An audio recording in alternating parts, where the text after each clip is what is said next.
оқушылар, сіздермен тағы да кезектегі мақұлықта келіп жатқан есептерді талқылайтын боламыз.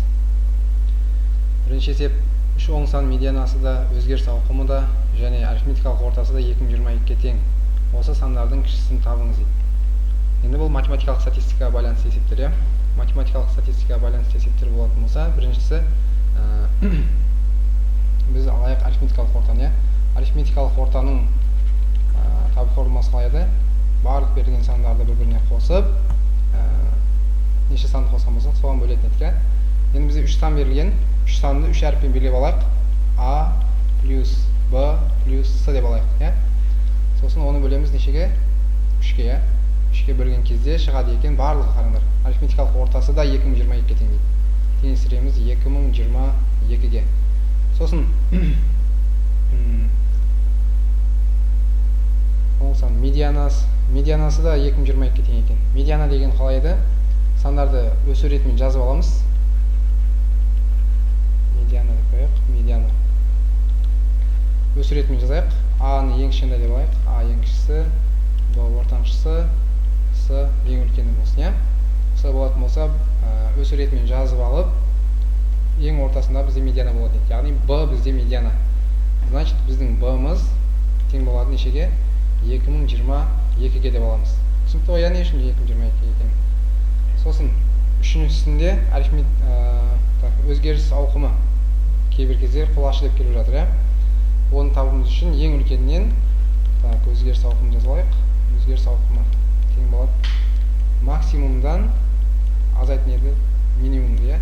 Ең үлкенінен ең кішісін азайтамыз. Ең үлкені біз С деп алдық. С ең кішкентайын А деп алдық. С азайту А-мыз тең екен. Бұл 2022-ге тең деген. 2022 деп аламыз. Енді біздің істейтін жұмысымыз мына арифметикалық ортаның формасына келіп қоямыз. Бізде А-ны табу керек. Ең кішісі дегеннен кейін А-ны табуымыз керек. А өз күйінде тұрады. Қосамыз, Б-мыз уже анық. Бізде Б-мыз 2022-ге тең екенін біз анықтап алдық. 2022, сосын қосамыз С-ны. С-ны мына жерден тауып алсақ болады. Бізде С-мыз тең болады. Минус А мына бетке плюс өтіп кетсе, 2022 қосылған А болады. Біз С-ның орнына осыны қоямыз. 2022 қосылған А деп аламыз. И оны бөлеміз 3-ге, мына жерде формулада 3-ге бөлеміз. Сол кезде шығады екен 2022. Енді 3 мына бетке көбейтіп өткіземіз. Үстінде А-ға А-ны қосатын болсақ, мына жерде 2А қосылған 2022-ні қосатын болсақ, 4044 болады. Тең болады бұл 6066-ға. 3-ті мына бетке көбейтіп өткізген кезде. Сосын сонда 2А-мыз тең болады. 4044 мына бетке бөлу өтетін болса, минус өтетін болса, неше қалады? 2022 қалады. Ол жерден біз А-ның өзін табатын болсақ, 2022-ні 2-ге бөлетін болсақ, 1011. Яғни біздегі ең кішкентайын біз А деп алдық. Бізде ең кішісін табу керек. А-мыз бізде 1011-ге тең болады екен. Осы вариант болады. Аслан өзінің аяқ киім дүкенінде бір аптада сатылған аяқ киімдердің өлшемдері және сатылған сандары бойынша кесте құрды дейді. Сатылған аяқ киім өлшемдерінің медианасын және сатылған сандарының өзгеріс ауқымын табыңыз дейді. Тағы да математикалық статистикаға байланысты есеп. Математикалық статистикаға байланысты есептер болса, бірінші бізге табу керек екен медианасын, реттілік бойынша табайық. Бірінші медиананы табуымыз керек. Медиана деген не еді? Берілген сандарды өсу немесе кему ретімен жазып алып, ең ортасынан аламыз. Егер жұп болып қалатын, екеуі қалып қоятын болса, ортада екеуін қосып 2-ге бөлетін едік. Бірінші медианасын табайық. Медиана. Медиананы табатын кезде біз өсу немесе кему ретімен жазып аламыз. 39-дан 4-еу бар екен, 40-тан 5-еу, 41-ден 7-еу, 42-ден 8, 43-ден 3. Оның барлығын жазып отырмай, бізде бұлай істесек болады. Берілген сандарды қосамыз. 4-ке қосамыз 5-ті, қосамыз 7-ні, қосамыз 8-ді, қосамыз 3-ті. 4-ке 5-ті қоссақ 9, 9-ға 7-ні қоссақ 16, 16-ға 8-ті қоссақ 24, 3-ті қоссақ 27 болады. Общий 27 аяқ киім сатылған екен. Енді осы 27 штук аяқ киім тұрған болса, ең ортасындағысын табуымыз керек. Ең ортасындағын табуымыз үшін 27-ні 2-ге бөлеміз. 27-ні 2-ге бөлетін болсақ, бізде 13,5 шығады, иә? 13,5 дегенде біз 13,5 шығады. Біз білеміз бұл жерден 14-ші сан ортасында тұрған. 14-ші санға дейін яғында 13 аяқ киім бар. Одан кейін 27-ге бару үшін тағы да 13 аяқ киім бар, иә? 14-ші тұрған аяқ киім ортасында тұрады. 14-ші номерде қайсы тұрады? Бізде 4-еу мынамен кетеді. Мына жерде 9 болады. Ал мынаның ішінде 16-мен бітеді, иә? 41, иә? Значит, 14-ші тұрған сан бізде 41. 41-ші размердегі аяқ киім болады. Бізде сонда медиана тең болады нешеге? 41-ге. 14-ші номерде тұрған сан бізде 41-ші размердегі аяқ киім болады. Өйткені 1-ден 4-ші номерге дейін 39-ші размер, сосын 5-тен 9-ші номерге дейін 40-ші размерде болады тағын, 10-ші номерден 16-ші номерге дейін 41-ші размердегі аяқ киімдер тұрады. Сондықтан бізде медианасы 41 болады. Бізде медианасы 41 деген екі вариант бар екен, иә? Мына екі вариант автомат түрде өшеді. Мына екі мүлік болады, тексереміз. Сатылған сандарының өзгеріс ауқымы. Өзгеріс ауқымы дегенді қазір айтып өттік. Не істейміз? Ең үлкеннен ең кішісін азайтамыз. Бізде ең үлкен, ең көп сатылған сандары бойынша дейді. Ең көп сатылған 8 екен. Максимум 8 екен. 8-ден азайтамыз. Минимум неше? Минимум 3 сатылған екен. 3 сатылған, иә? 8-ге 3. 8-ден 3 азайтатын болсақ, неше болады? 5 болады.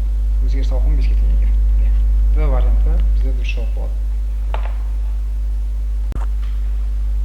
Рахат кондитерлік фабрикасы өлшемдері берілген қорапшаға кәмпиттер салып, жаңа жылдық сыйлықтар жасады.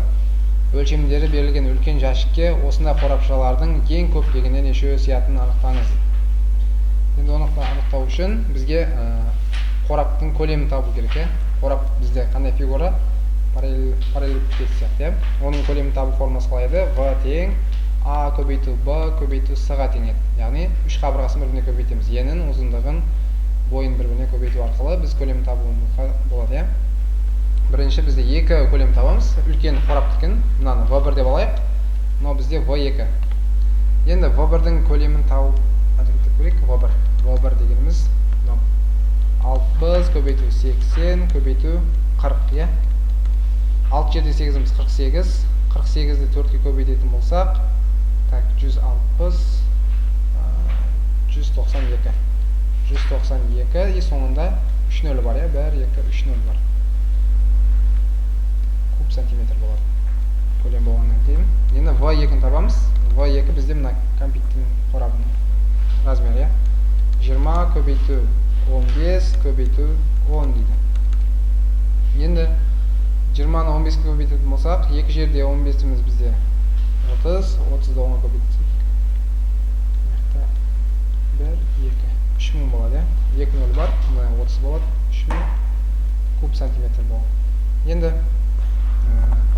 неше штук сыйдыруға болатынын табуымыз үшін, n-ді табуымыз үшін біз V1-ді үлкенін бөлеміз V2-ге. Сол кезде бізде неше штук сиятын шығады. Яғни 192 мыңды бөлеміз 3000-ға. 3000-ға. Так, мына 3 нөл мен мына 3 нөл қысқаратын болса, 192-ні 3-ке бөлеміз, да? Так, мына бетке жазайық. Тең болады. 19-ның ішінде 3-тен неше рет бар? 6 рет бар, я? 18, бір қалдық қалады. 12-ның ішінде 3-тен 4 рет бар. 64 штук мынандай кәмпиттерді мына қораптың ішіне сыйдыруға болады екен. 64 деген бізде дұрыс жауап болады. Келесі есеп. Санжар мен Елжан бір үйден бір уақытта шықты. Елжан А метр минут жылдамдықпен оңтүстікке қарай, Санжар Б метр минут жылдамдықпен шығысқа қарай жүрді. 7 минут жүргеннен кейінгі балалардың ара қашықтығының өрнегін көрсетіңіз дейді. Так, бұл жолға байланысты есептер екен, иә?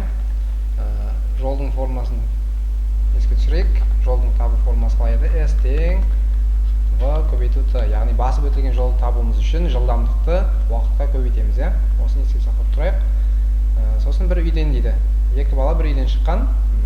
Елжан А метр минут жылдамдықпен оңтүстікке қарай дейді. Оңтүстікке қарай кетсін былай. Жылдамдығы А метр минут дейді. Бұл кім? Елжан. Ал санжарымыз Б метр минут жылдамдықпен шығысқа қарай кетіпті. былай кетсін, бұл метр. Бұл санжар. Енді екеуінің ара қашықтығын көрсететін біз формула табуымыз керек екен, формуланы көрсетуіміз керек екен. Былайша қарағанда бұл бізде тік бұрышты үш бұрышқа байланысты есеп. Екі катеті бар бізде, сол арқылы гипотенузаны табуымыз керек. Бұл Пифагор теоремасы. Пифагор теоремасын еске түсірейік. Катеттер квадраттарының қосындысы тең болады бізде неге? Гипотенузаның квадратына деген формула бар еді. Осыдан пайдаланамыз. Енді Елжанның мына жерде басып өткен жолын табуымыз үшін S Елжан деп алайық. S Елжан табуымыз үшін несеміз в-ға көбейтеміз. Бізде жылдамдығымыз А-ға тең, А көбейту уақытымыз 7 минут. 7-ні А-ны 7-ге көбейтсек, бізде шығады 7А. Яғни мына жеріміз 7А-ға тең. Ал мына бетімізде тура солай болады, 7 көбейту Б-ға тең болады. Енді мына гипотенузаны табуымыз үшін осы екеуінің квадраттап қосып түбірден шығуымыз керек болады. Гипотенузаны алайық. Гипотенузаны біз С деп ала берейік. С деп ала берейік. Енді С-ны табуымыз үшін, яғни С тең болады А-ның квадраты. Бізде А-ның орнында не тұр? 7А тұр. 7А-ның квадраты, жақсы алып қойық. 7А-ның квадраты қосылған 7Б-ның квадраты болады. 7Б-ның квадраты. Мына жерде Б-ның орнында бізде 7Б тұр. Бұл С квадратқа тең. Ал енді бізге С квадрат тең болады. 7-ның квадраты бізде 49, А-ның квадраты А квадраты. Плюс 7-ның квадраты тағы да 49, Б-ның квадраты, Б-ның квадраты Б квадрат. Тең.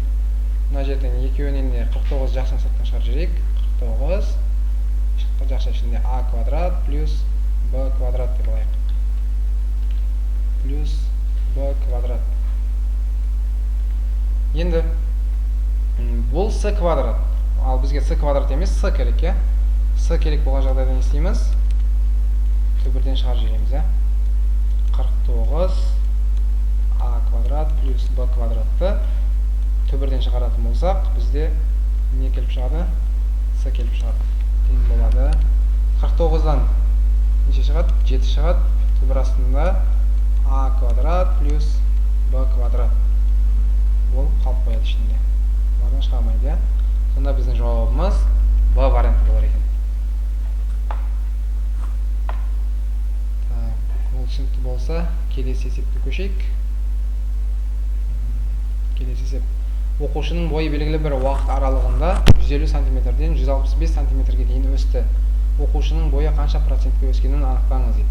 Процентке байланысты есеп екен, Біз бастапқысына 100% деп аламыз әрқашан. Бастапқыда оның бойы 150 болған. 150 сантиметріміз бізде болған 100%, бастапқыда. Сосын бойы 165 болған кезде X деп алайық. X процент. И ол жерден X процент табамыз.